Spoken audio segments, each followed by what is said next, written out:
Light rain in Minnesota. Back to work tomorrow for teachers. Well, no better way to start the work week than with a little bit of light rain.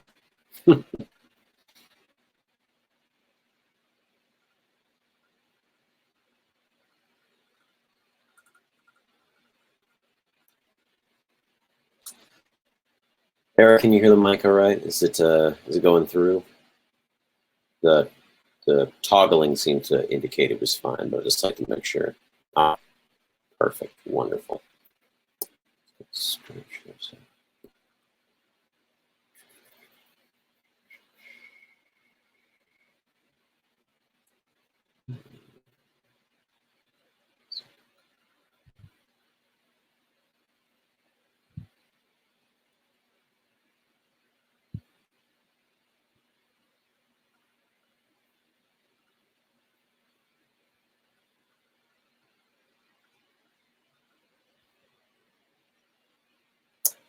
Yeah. Okay, well, we're going to give it a few more minutes, see who else comes on in. What else we got?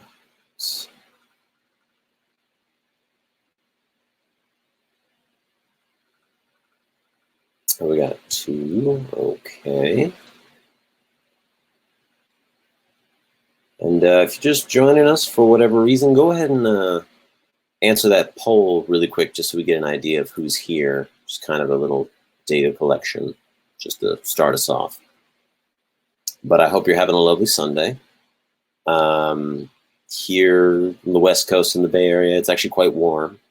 I think it hit triple digits a little earlier this afternoon, but it's cooled off now. It's about in the 90s.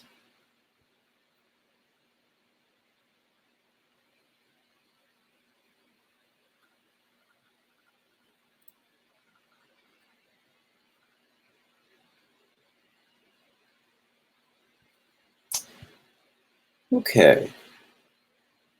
So yeah, again, if you're just joining us, go ahead and answer that poll really quick, just so we can get a bit of a better gauge on who's here. And we'll wait maybe just like another minute or two, see who shows up, and then we'll go ahead and get started.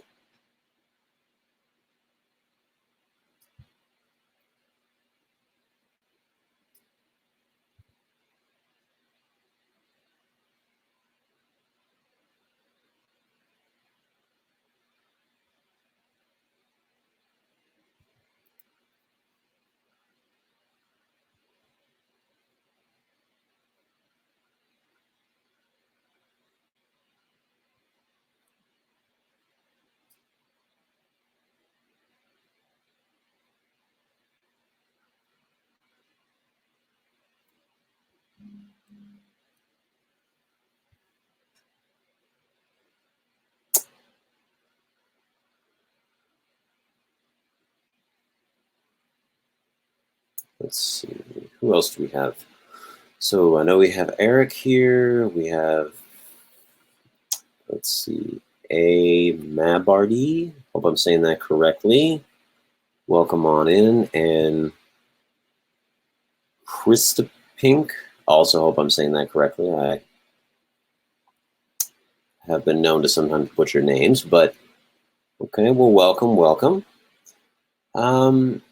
It is 5:01 according to the clock I'm looking at, and so I think we're going to go ahead and get started. I'm just going to start with a really brief introduction of myself, a little bit about who I am, and then we'll go ahead and dive into this question of contextualization. So my name is Evan Little. You can call me Evan because the streaming is a little less formal. I currently teach AP World History. I've been teaching it for about 4 years now. I have been teaching it for 4 years now. I've been teaching for 5 years. So most of my teaching career has revolved around AP World History, learning AP World History, dealing, if you're a teacher, dealing with these many changes that us teachers have been dealing with when it comes to AP World History that's kind of been rolled out over the last couple of years. And so most of my professional career has been wrapped up in AP World History in some way, shape, or form. but I love it. Wouldn't have it any other way. It is the class that makes my day. It's the class I look forward to working with, you know, inquisitive students and a really good breadth of material to work with.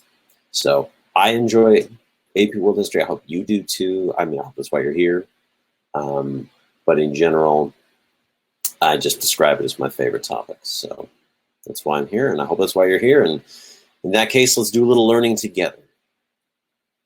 So, quick show of hands.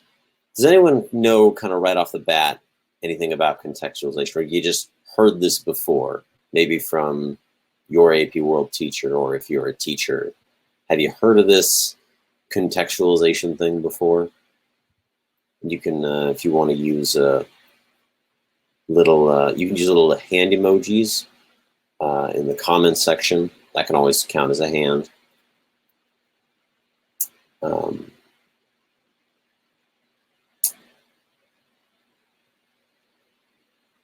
But yeah, contextualization. So I'm gonna go ahead and work through here. So contextualization, and of course, I totally spaced on this. Don't forget to follow Fiveable on Twitter, follow them on Instagram, YouTube, Think Fiveable, right, at Think Fiveable. It's a great way to stay up to date on what's going on. Great way to follow along with what's happening.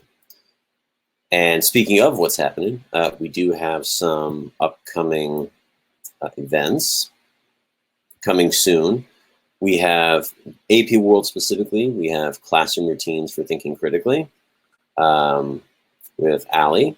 And that's going to be, I personally going to want to see that one. That sounds amazing because critical thinking is a big part of what we do in AP World. And we'll be doing a little bit of that today. And for teachers, there'll also be, coming up next week, there'll also be how to use AP Classroom, using AP Classroom with Caroline. And that also sounds like something you don't want to miss. So, again, Think Fiveable, follow Fiveable on Twitter, Instagram, YouTube, and be sure to catch these really awesome upcoming casts. So we got another attendee, but okay, so we got 4. Let's go ahead and let's just dive on into this contextualization. So here's what we're going to do today. We're going to briefly just talk about what contextualization is. We're going to talk a little bit about how to approach it. Like how do you think about it? Contextualization. So there's what it is, and then there's how do you think about it. And then we're going to do a little practice with contextualization as it applies to multiple choice. And then we're going to talk a little bit about how contextualization works in the context of essays. So that's just kind of our general schedule here today.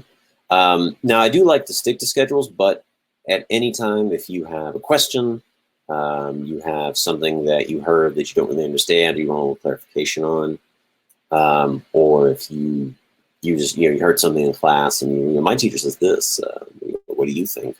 Kind of thing. By all means, please, we welcome that. We want to make this as interactive as possible. It's not just me sitting here blindly talking to you the whole time. So again, if you have a question, please, by all means, ask away. Don't be shy.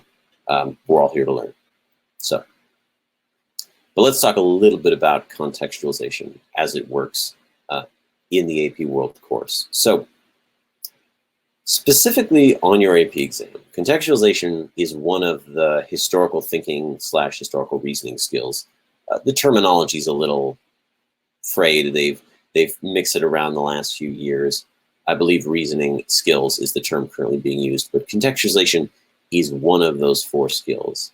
And as you can kind of see here on the right, it's defined as the ability to analyze the context of historical events, developments, or processes. And so this is one of the 6 historical thinking, historical reasoning skills. And it is located on all parts of the AP exam. It is in the multiple choice questions, it's in the short answer questions, it's in the LEQ, and it's also in the DBQ. So contextualization is really critical because it is going to be there. All parts of the exam, there's no escape. You can't escape contextualization. It is going to be there. So Astute observers might notice already that there are two parts to this. There's a 4A and a 4B. And the easy way to think about kind of this is that 4A is kind of a what and 4B is kind of a why. So if you're familiar at all with the SAQs and the terminology used on SAQs, the phrase identify and explain, you might be familiar with that. Identify usually is kind of the what, and explaining is kind of the why. And so this contextualization also follows this sort of pattern where there's a what and then there's a why as well. So contextualization has both the what and the why, but don't worry, we're gonna talk about both. We're gonna take each individually, kind of break it down. So again, a good way to think about this is that contextualization asks two questions. A good way to remember the what and the why is that contextualization is really asking two things. It's asking what is the background of a development or process, and it's asking why is that development or process taking place in its historical situation. So you might have questions that'll pop up, and they'll be questions that are specific to A and specific to B. And so these are the kind of the two ways that you'll be asked to approach contextualization in the course of this in the AP exam and over the course of your course. So, are there any questions so far, just preliminarily, before we get going and kind of go into some examples and talk about how to approach this?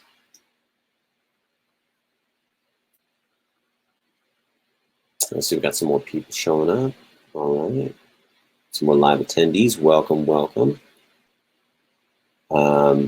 If you have been just joining us, do me a favor and go ahead. There's a poll. Just let me know where you're at, just so I have an idea of kind of who's in here, if I need to tweak it or adjust this presentation a little bit. All right, but if there's no other questions, then I'm gonna go ahead and just keep on moving. Let's talk a little bit more about this contextualization. So remember, it's the what and the why. The what and the why. And you'll see this with a lot of AP World skills. They'll usually ask, they'll have a what content component and sort of a why content component. So how might you go about thinking about contextualization? What's a good way to approach it? How to think about it? Well, one of the ways I suggest students to think about it is to think about it almost like this, like a theater, right?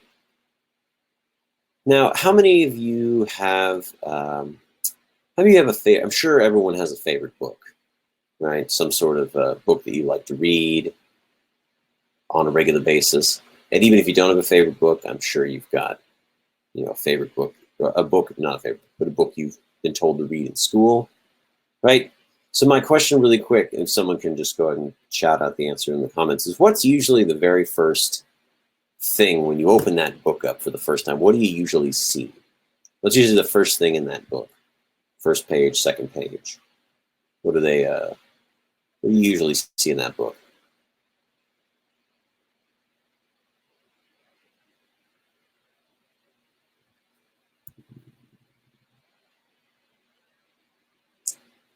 Got one answer. Anything else?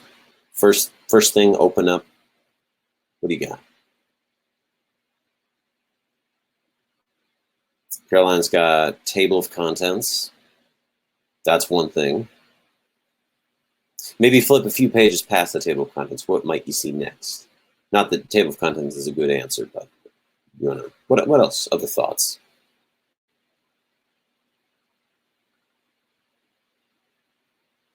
The prologue, that's a good one. All right, Genevieve, we got the prologue. Okay. Prologue and table of contents, those are two of the kind of analogies I've usually given my students when it comes to contextualization. But that is a good way to think about it. And it is a prologue, maybe a preface is another word. But really, a good way to consider contextualization is a prologue or a preface to the particular topic, to the particular essay, to the particular question that you're working with. It's really good to think about it as a prologue or a preface.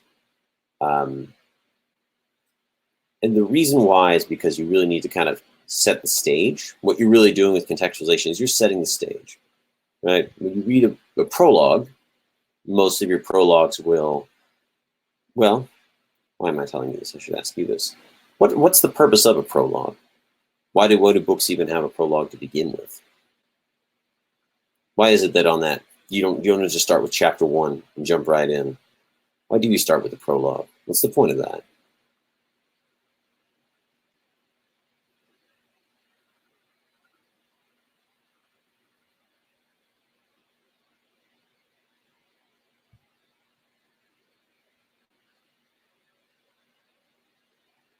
I mean, I've read quite a few books in my time, but I always feel it's very necessary to read the prologue before jumping in. Do your teachers ever make you read the prologue? Any teachers ever make you read the prologue?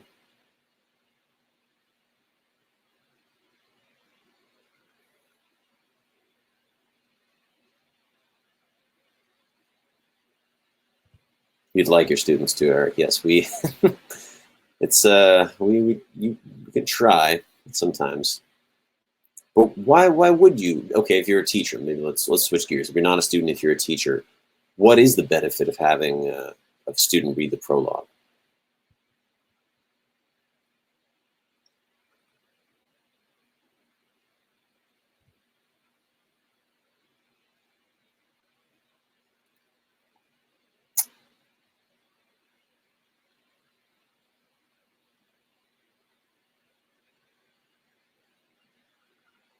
Creating a framework for understanding the book. It's a good way to think about it.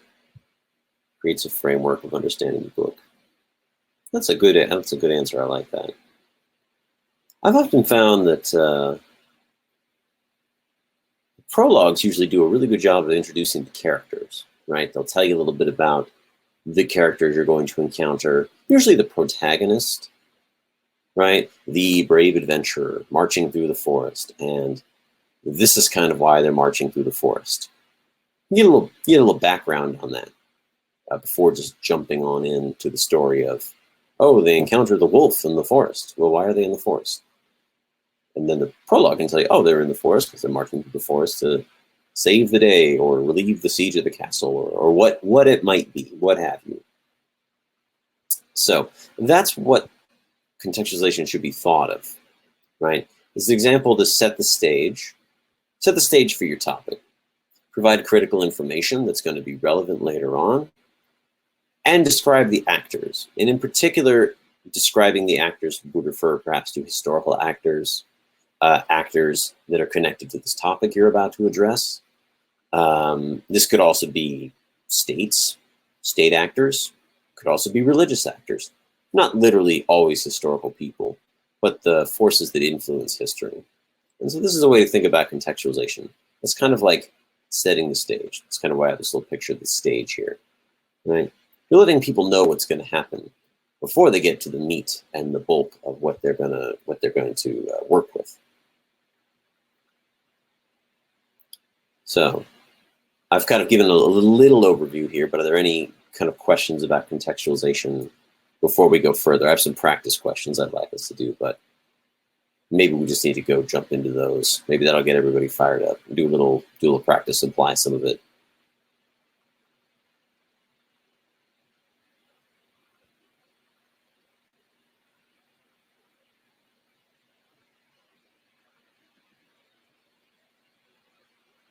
Okay. All right. Doesn't look like there's any questions. So I guess we'll just go ahead on in and we'll do some practice problems. It's always good to apply things. Before we do that, though, I'd like to kind of continue to set the stage a little bit more. And I'd like you to think about contextualization in your own life. This might be the best way to get you fired up. So I'd like you to think about your own life, kind of think about you as an individual, right? And before we go applying contextualization to some grand historical process. I'd like you to think about it as it applies to your own life. And so I have a little prompt here I'd like to give you. I'd like to give you guys a couple seconds to work on this, a couple minutes to maybe a minute to work on this. And so think about something that you do, and specifically think about if you play a sport or if you play a musical instrument, right? I did 3 different sports over the course of high school and college. Maybe you've done more. I know students who do 3 sports in a single year. Very impressive. Or maybe you play a musical instrument, right?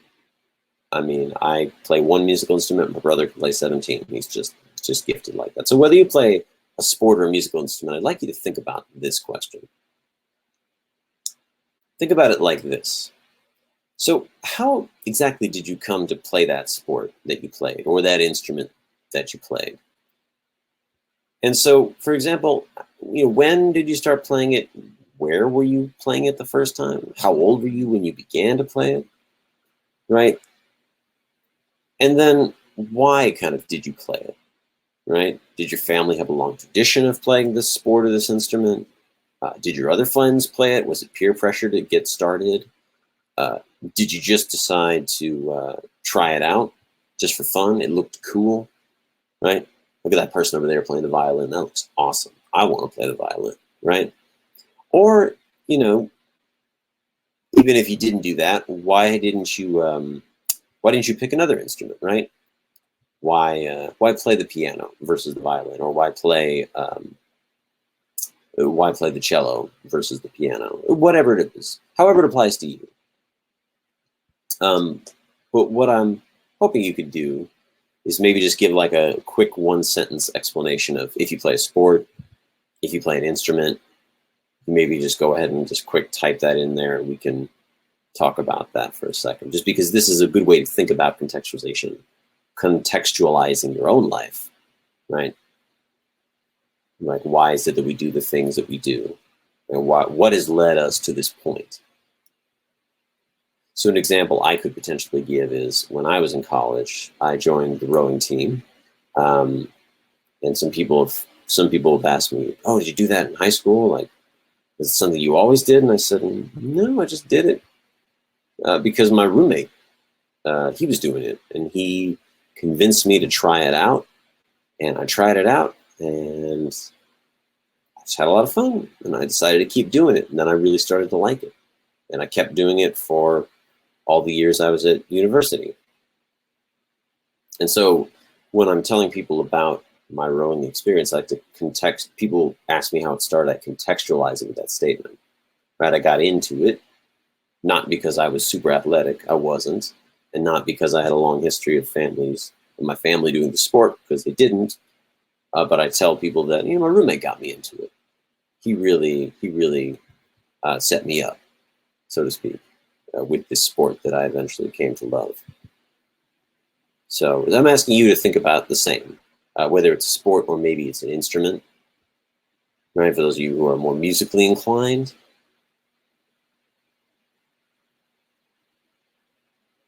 Yeah, I invite you to share your experiences.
We got a little something from Eric here. In the 5th grade, I played the saxophone. A lot of my friends were starting band, and I Pick the saxophone somewhat randomly. Well, there we go. You know, sometimes random things happen,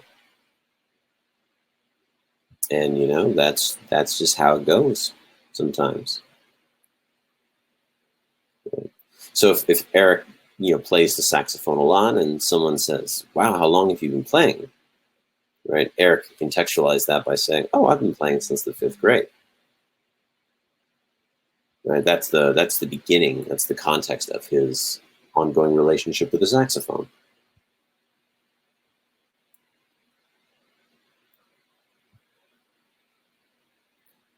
Any other experiences we'd like to share? Any other sports or instruments?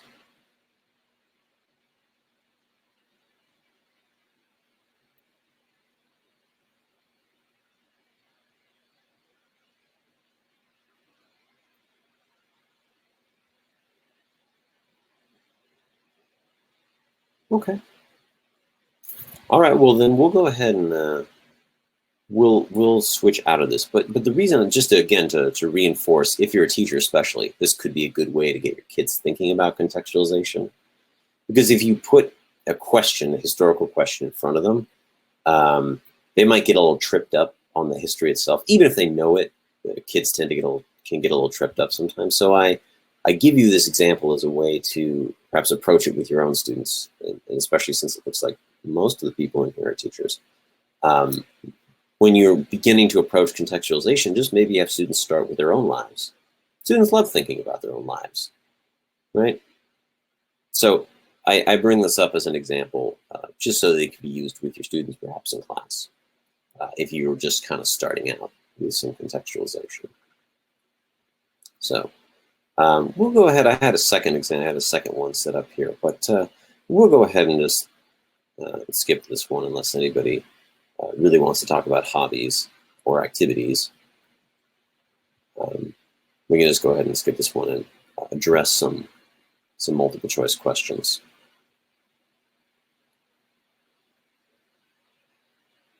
And it looks like we're going to go ahead and skip this one. And are there any questions in general, maybe about how I use this with students, or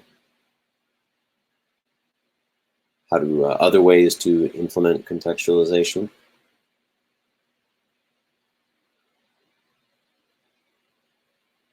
Okay.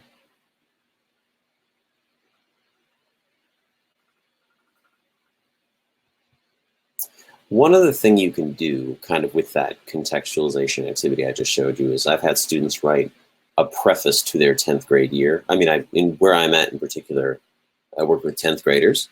And so what I've had students do is write me a preface or a prologue to their 10th grade year. And what that means is I'll have them write something sort of like a preface to a book, maybe like a couple sentences, a paragraph, just contextualizing their 10th grade year and usually why they chose to enroll in AP World, because sometimes it's a big question of students doing it for themselves or doing it for peer pressure or parent pressure or just because they really love world history. So it's always a big question. So it's one thing you could do with your students is you could just kind of take this and have them do a little writing activity before you get into the multiple choice questions, just to kind of give them a sense of the what and the why element of contextualization.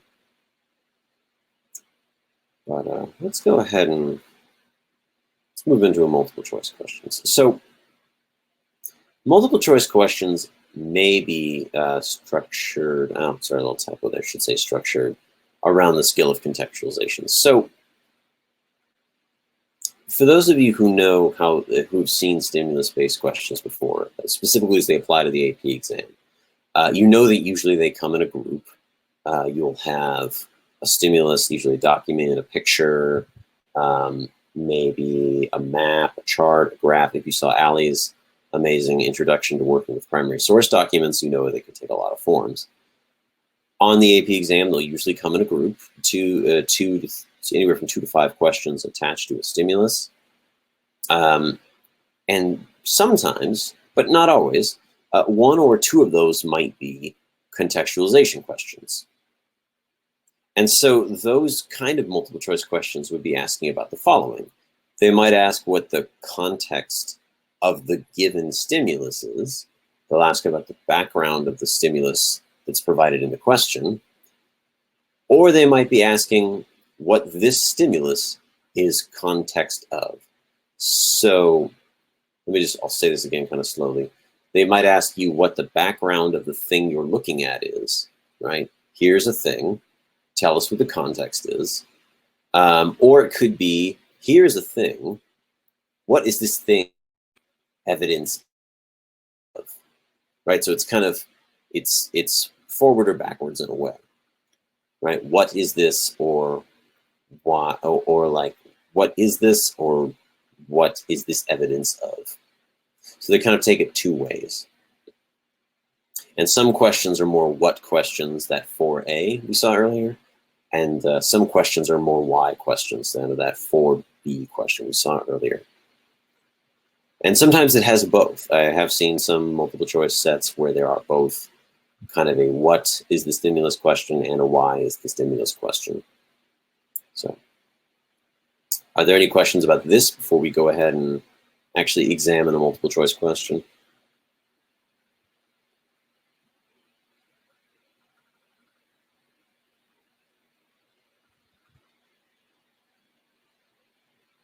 Okay, then let's go ahead and let's just have a quick look. I have two multiple choice questions set up in this particular presentation. I'd like to walk you through one in my sort of how I would approach it, and maybe how I would approach it with students. And then I would like, then I'll give you a second one in which you can go ahead and give it a try just for yourself. So here is the question itself. So here's an example of a multiple choice question that involves a piece of stimulus. In this case, it's a painting. It's this big old painting right here. And here's the question. The scene depicted in the painting is best understood in the context of which of the following wider Afro-Eurasian developments? And so we can tell already what I'd like to draw my students' attention to is that this is asking, what is the context of this painting, right?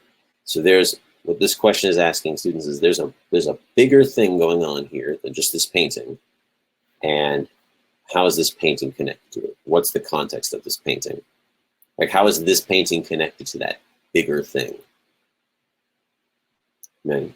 And so one of the first things I always tell students to do, and I'm sure some of you might do this, and if you don't, it's a wonderful practice, is definitely to go ahead and annotate even multiple choice questions if they're not sure. They are allowed to write in their test booklets on the AP exam. So if it's possible in your particular class situation, that you could let them write on their multiple choice practice questions, I would highly encourage you to let them do that. It's a good way to get them thinking about how to approach the AP exam. And so what I've done here is I've underlined some things I think are important to this question. Wider Afro-Eurasian developments and this scene depicted. So this scene connected to wider Afro-Eurasian developments. So this is definitely going to be something that could be Africa, Asia, or Europe. So at least I could eliminate the Americas. One of the other things that you always need to encourage kids to look at, and this goes for written documents, and I'm sure this, I believe this was mentioned on Ali's primary sources stream, is you always need to check out, you need to look at that source, right? And the source in this case is over here at the bottom. It includes the title of this. It's called The Triumph of Death. It includes the author, but in this case, the creator, I should say the creator, not the author, is anonymous. And it gives the date, roughly when this was created in the 1440s. This source information is critical, especially, because we're talking about context, because it allows students to contextualize the question itself. If students know when the source material that they're working with comes from, then it puts in their brain like, oh, 1440s, let me think about the 1440s, or at least it gives them a sense. It gives them a small sense of what time period they're dealing with, right? Because nothing in this particular question here indicates any sort of time frame, right? To get the time frame, you need to look down here at the source. And that's why I tell my students, and I would encourage you also to tell your students to always look at that source first thing. First should always be the source before anything else. Now, some of you have pointed out, and Eric has pointed out, and I'm sure it's the same for a lot of you, you always encourage students to go ahead and mark up their exams. And this is pretty, I think a lot of students get this when it comes to text, but it may not be so obvious when it comes to pictures. But you can annotate pictures just as simply as you can annotate texts. And so what I would encourage my students to do is to go ahead and annotate pictures based on the things they can see. And so what I've shown you here are just a couple of things I'd point out to my students if I was walking them through this painting. There's a lot happening here.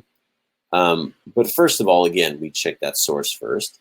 And so I'd have them look at the title, which is Triumph of Death. And this title seems to imply some kind of connection to death.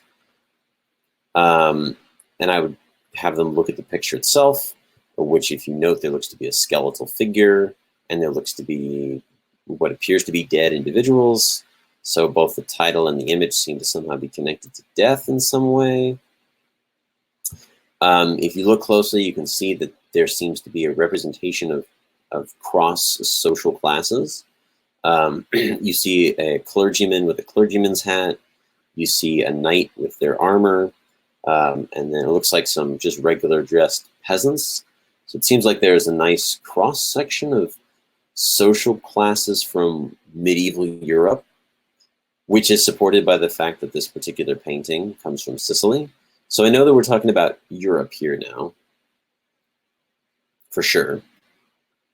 And I'm thinking about Europe, and I'm thinking about the 1440s, and I'm thinking, what's going on in Europe in the 1440s?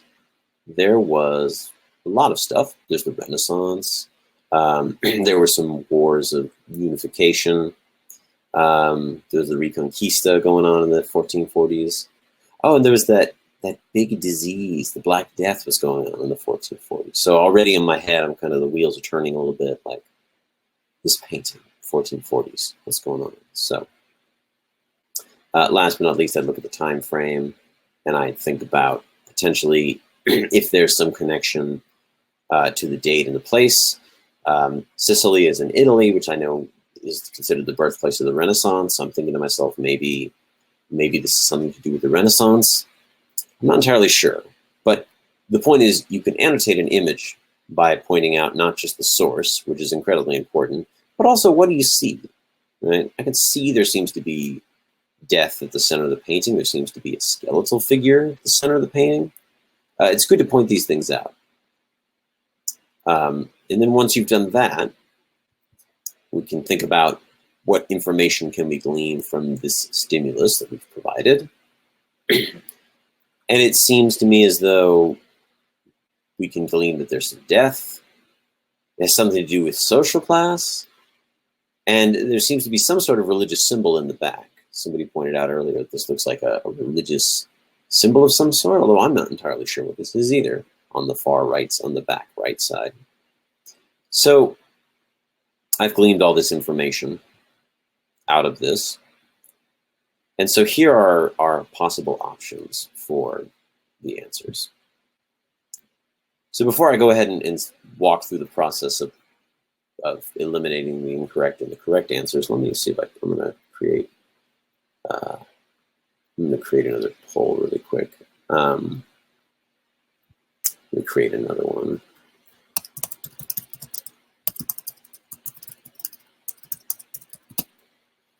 So what do you guys think, just kind of looking at this?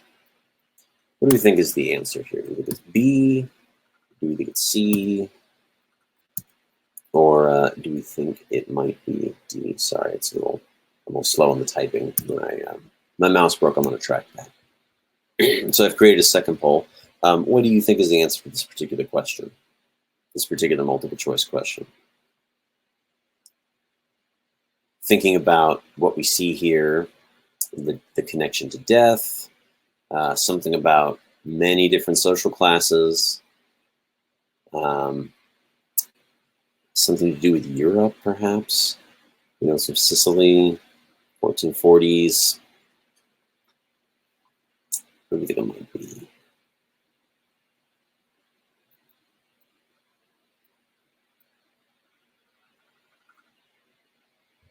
So we got 1 vote for C.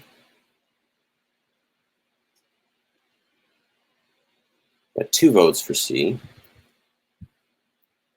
2, 6. We got 6 attendees. We got 6 votes. So we can. Some thoughts. We got 3 votes for C.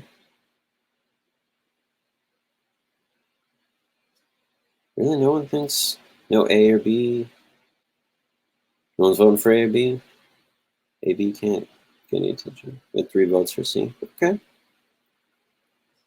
So again, if I'm walking my students through this, here's how I would then approach it with them. So we would do what we usually do, which is a kind of process of elimination.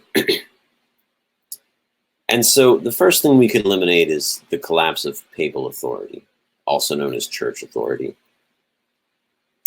And the reason why is the question asks about wider Afro-Eurasian developments, and papal authority is a strictly European phenomenon. The Pope of the head of the Christian church might have claimed authority everywhere, but in reality, he only had authority in Europe. So the collapse of papal authority definitely would not have affected wider Afro-Eurasian developments.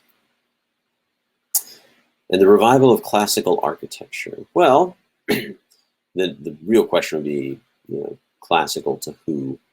But nothing about this seems to really imply anything about architecture in a major way. Some people, you know, you could point out that this thing in the back right corner, building, maybe a fountain of some sort, maybe that has to do with classical architecture, but nothing really in here strongly implies it has to do anything with architecture. Now, a revival of classical architecture was a big part of the Renaissance. And we do know this is from Sicily, part of the Renaissance, or Italy, which is close to the Renaissance. But even considering all that, the Renaissance is a pretty strictly European phenomenon, or it is traditionally interpreted as a strictly European phenomenon. So we have A and D eliminated. And we look a little closer at B, the diffusion of artistic traditions. And there just doesn't seem to be anything in here that has anything to strongly imply that there's some spread of an artistic tradition. Right? We don't see 2 different traditions blending. There's no evidence of another great artistic tradition like from South Asia or East Asia or the Islamic world. It looks like it is mostly in one particular style. So we can eliminate B. And so, for all of you that went ahead and guessed C, yes, sir, the answer is in fact C, the spread of epidemic diseases. Now, pray tell, someone can go ahead and just say it in the comments, what disease or epidemic do you think they're talking about here? Someone can go ahead and just throw that out in the comment. I'm sure even the least historically literate amongst us probably has an idea. Maybe one of the most infamous diseases that ever stalked the world.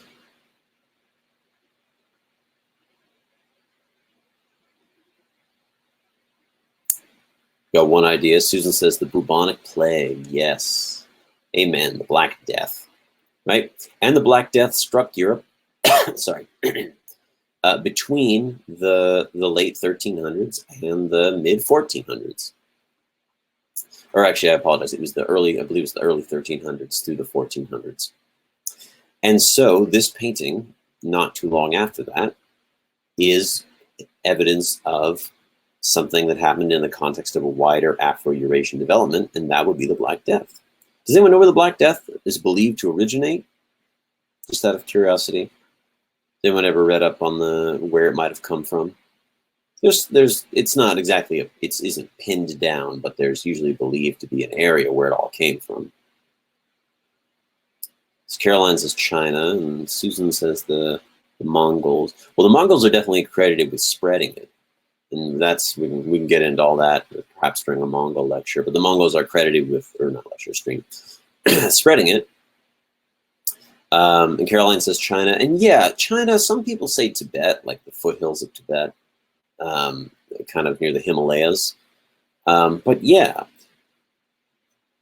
And because it's believed the steppes, yeah, the steppes somewhere in Asia. But because it originated in China, spread across the steppes, across Central Asia, even into the Islamic world, where it wreaked havoc. We have some Islamic chroniclers who talk about how provinces were just completely depopulated. The Sufis, who normally met all the time, weren't meeting anymore because everybody was dying. So we know that the Black Death was definitely something that was totally Afro-Eurasian, right?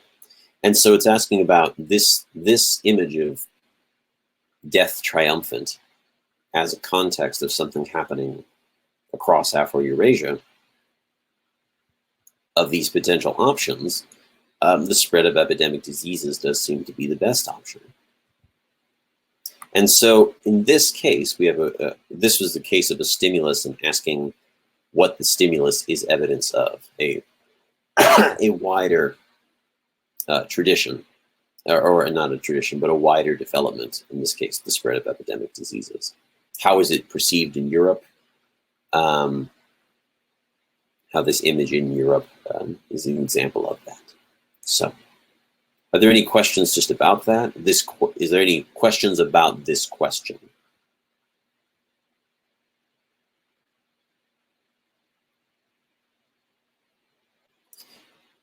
Alrighty. Also note that this particular stimulus had multiple questions attached to it, and this was only one of the three. There were 3 questions attached to this. And so context is an element that can come into multiple choice questions, but usually it's not the only thing. So you'll have to know more, but context will be there in some way, shape, or form. Okay. So let's go ahead and we asked the questions. Let's go ahead and I have another question. And this time I'd like to let you go ahead and try this one. And I'm going to update the poll so you can go ahead and put your answers in. But take a minute and go ahead and take a look. This is a document from the early 2000s, so very recent history. And this is the British Foreign Secretary talking about a dish that maybe some of us have eaten before. Chicken tikka masala. I don't know if anyone's had that. I've had it a couple times myself. It's very delicious. If you haven't had a chance to try it, I hope you get the chance. It's very delicious food. But in this case, this is the British Foreign Secretary discussing why this chicken tikka masala has become very popular in Great Britain. Now, does anybody know, I think we should just put this out here, does anyone know where chicken tikka masala comes from, this recipe? Anyone know where this comes from? I think this is something we need to know before we can answer the question.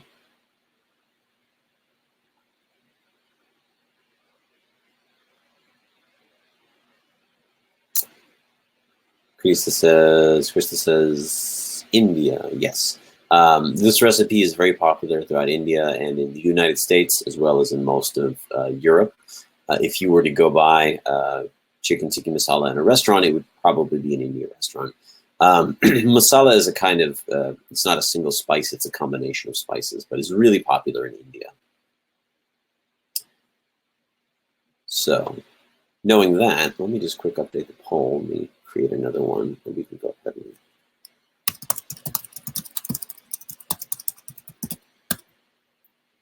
go ahead and throw this in, A, B, C, or D.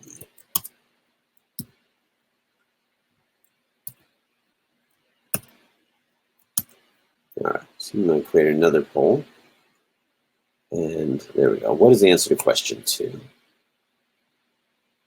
A, B, C, or D? Is it A, the effect of migration by former colonial subjects? Is it B, the spread of culture through new communication technology? Is it C, the global spread of Western popular and consumer culture? Or is it D, the resistance to immigration by nativist groups? So I've thrown this up. What do we think? What do we think? Question number 2.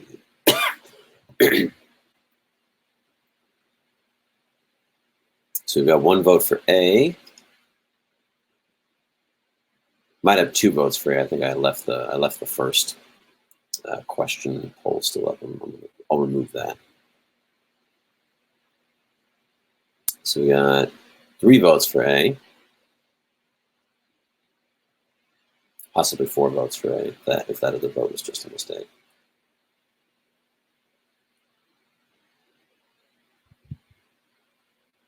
Okay. So last time I sort of explained why C to that last question was the answer. But for those of you who put A, why is A the answer in this case? Why is A the effect of migration by former colonial subjects to imperial metropoles?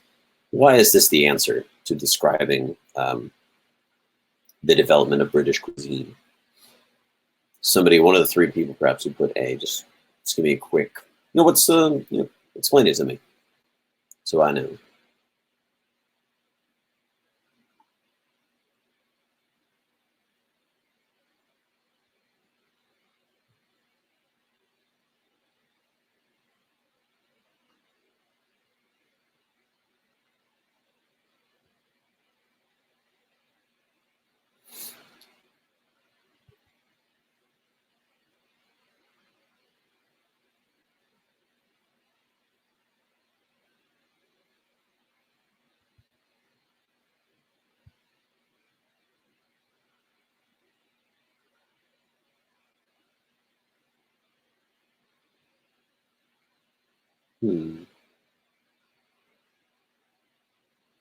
Oh, okay, we got Caroline.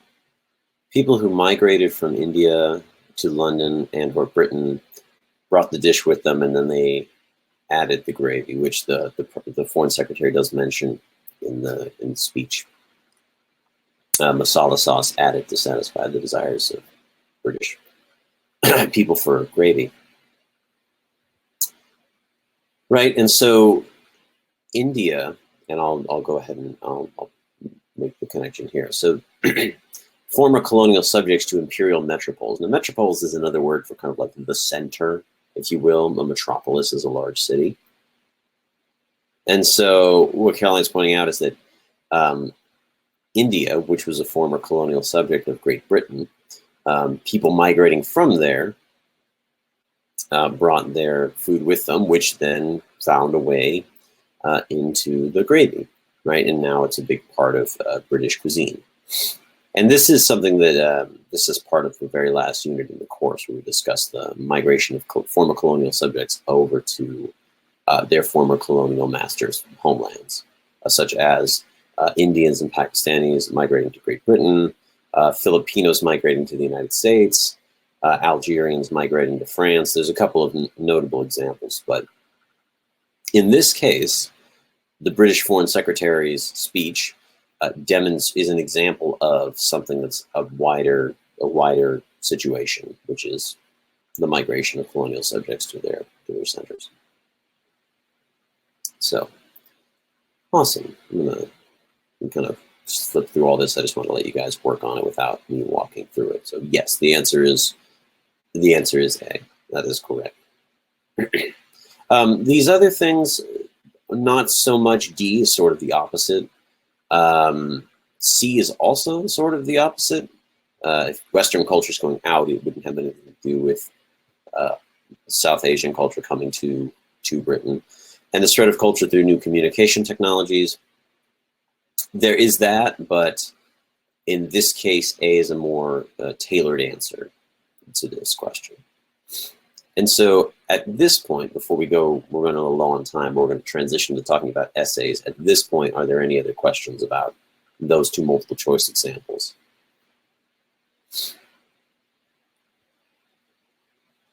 No questions about how you might use it in class or work on it in class, since it seems, again, like a lot of you in here are educators yourself.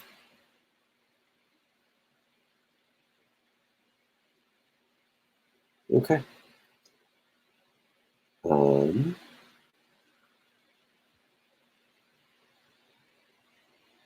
Alrighty, in which case, let's talk a little bit about contextualization as it applies to written responses or free responses. So when it comes to SAQs, the short answer questions, there may or may not be a contextualization question. Some SAQs do have it, where they'll say identify the context of whatever it is that they're addressing, identify the context of the stimulus. Usually that'll be the very first question, identify the context, although I've also seen it as the very last one. But there's no guarantee that an SAQ will have a contextualization question. It might, it could. In that case, it's good to approach it like you would any other SAQ question, which is to answer completely, cite, explain, which we can address, I'm sure, during some kind of FRQ stream. But there will most definitely be a contextualization element in both the DBQs and the LEQs. Now, does anybody remember how many points the contextualization element is worth on the DBQ and the LEQ? For those of you who've been teaching for a while, how many points is the contextualization element worth? We got 1 point for one. Caroline says 1 point, and Eric's just informed me that we're going to have the SAQ live review will be coming in a few weeks. So maybe at that point we can talk about how to approach SAQs. But when it comes to context, just remember SAQ might not. But Caroline does have it. It's 1 point. It's exactly 1 point, but it's a requirement. And both the SAQ, both the DBQ and the LEQ. So 1 point, which comes out to about 17% of the LEQ and 14% of the DBQ. The description is up here. Describes a broader historical context relevant to the prompt. And so to earn this point, the response must relate to the topic of the prompt, the broader historical events, developments, or process that occurred before, during, or continue after the time frame of the question. The point is not awarded for a phrase or reference. So let's break that down a little bit more. So it has to relate to the topic of the broader prompt, the broader historical events, before, during, or continuing after the time frame of the question. And it can't be just a phrase or reference. So the big thing to keep in mind is that it cannot be just a phrase. This is one of the trickiest things, is it's got to be more than a phrase. It's got to go beyond just saying, oh, and this. Let me just like one word answer, a little phrase like, here it is. Right, it's got to be connected. It's got to connect the essay topic to the broader history, and this connection has to be around the time frame, before, during, or after. There are a lot of ways to approach this. I'll be sure to give you some by the end of the stream. And I know we're a little short on time here. This went a little long. Those multiple choice questions went a little longer than I thought. But let me just give you an example. I think might help you see kind of what I'm talking about. So here is here's a prompt. This seems like a few things to think about. So what should contextualization look like? Well, it should have 2 to 3 sentences.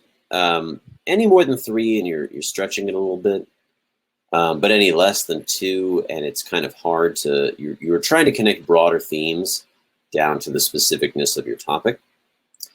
And while technically, and this is from College Board, your contextualization could be at the beginning or could be at the end of your essay, it's much easier. Your graders will be much happier, and it would be much easier to put it at the beginning. But that said, you can put it at the beginning and you can put it at the end. And here's also the tricky part. It has to be connected to the topic, to this essay topic, but it cannot be about that specific essay topic. So it's kind of like going around, if you will.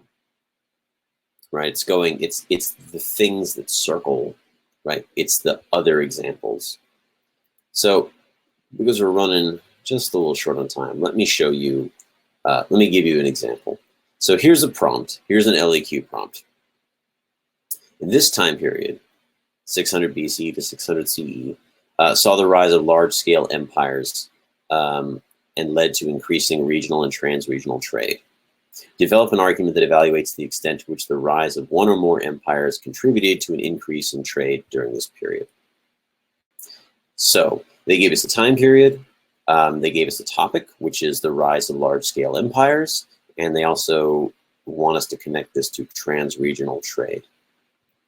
So quick show of hands, can anyone come up with one empire that fits within this time frame? I'm aware that this is no longer in the course description. 600 BC to 600 CE is no longer in the course, but for those of us who've been teaching for a couple of years, I'm sure you could throw out an empire.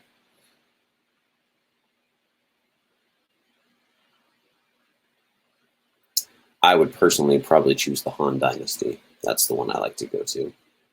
But what else could we throw out there? Classical era states. Caroline says the Roman Empire. That's a good one. The Persians. The Persians are a good go-to. Persians are always a good go-to. Now, I'd like to have you kind of flesh out something like this, but again, we're crunched for time, so I just would like to show it to you so that you have it here. And I did choose the Persians for my example. Now, something to keep in mind here is that the topic is about an increase in trade, right? We're talking about the rise of empires and an increase of trade.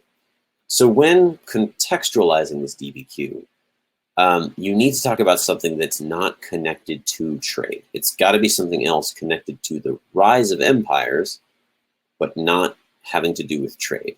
When you write your thesis, it's going to be about trade. You're going to talk all about trade. But for now, you need to talk about non-trade things, right? You're talking about what's going around, almost like a circle, if you will, like what's going around all of this trade. And so here's an example that I put together. Always, of course, encouraging your students to rephrase part of the prompt, not the entire thing, but it's good to frame it in the time. The period 600 BCE to 600 CE saw the rise of large-scale empires, such as the Persian Empire. The Persian Empire was a complex government with a large army and a structured religion, which boosted the power of the empire. This increase in power promoted economic activity. And in this case, economic activity is just a stand-in for trade.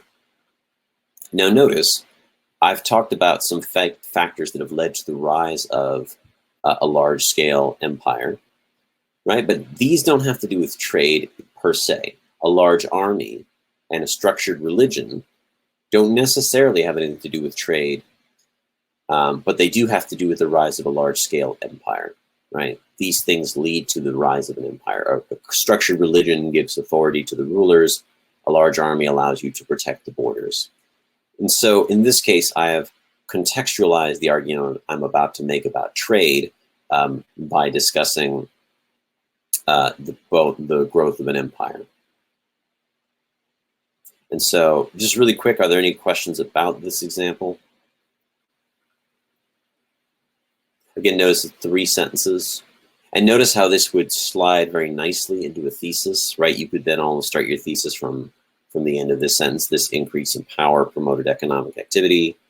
Then you could start talking about other empires, such as during this time period, the Han Dynasty did X, Y, and Z to promote trade, right? Or the Roman Empire did these things, right? You could nicely flow into your thesis from this. But again, notice that it's circled the prompt without it directly touching on the issue of trade.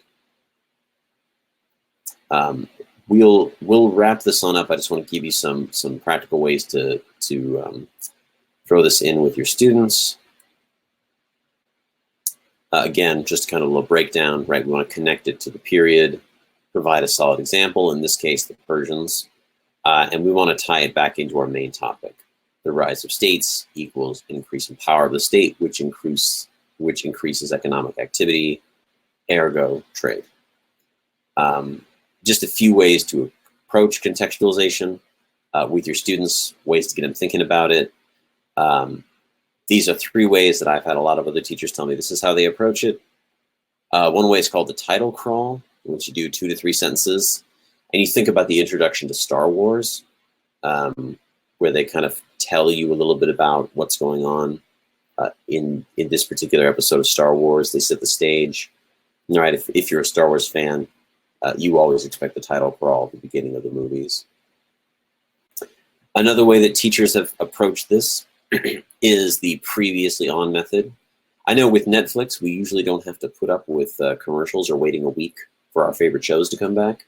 But before Netflix, you would get, before your TV show, you get this previously on our TV show, and then it would give you a nice little recap that would set you up for your show. And as students can think about contextualization like that, previously on world history, right? If we're talking about the rise of large-scale empires, previously on world history, increasing political complexity, right? Increasing sizes of militaries, the incursions of hunter-gatherers into agricultural societies. Lots of ways you can think about it, and then kind of set the tone for what you're going to talk about. Or another way is what I call the reverse triangle. When we think about a triangle, it's normally shaped a little bit like that, where you have a wide base at the bottom and a point at the top. But if you were to switch that, you have a wide base at the top and narrowed into the bottom. You start a little bit broad, talking about general things like the rise of empires, and then you get a little more specific, right? You talk about the Persian Empire, and then you talk about something the Persians did, like develop a complex religion or build a large army, and then you can kind of slide into your thesis about trade. So these are just 3 ways that you can approach contextualization with your students, specifically as it applies to LEQs and DBQs. And that's all I have for you, unless there are additional questions. Anything I could go back over and touch on? Anything I can clarify?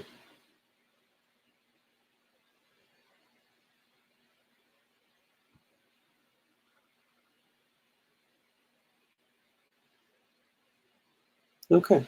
Well, Susan and Carolina, thank you for your praise. Thank you for your compliments. And those approaches are really those, especially the reverse triangle. That's the one I use in my classroom. I know some teachers are really big on the title crawl, but anyways, alrighty. Well, okay, it looks like there aren't any questions, so I'm gonna go ahead and close this out, but thank you all for coming, and hopefully I'll see you all next time. Be sure to also, follow Fiveable, think Fiveable, and we'll see you next time.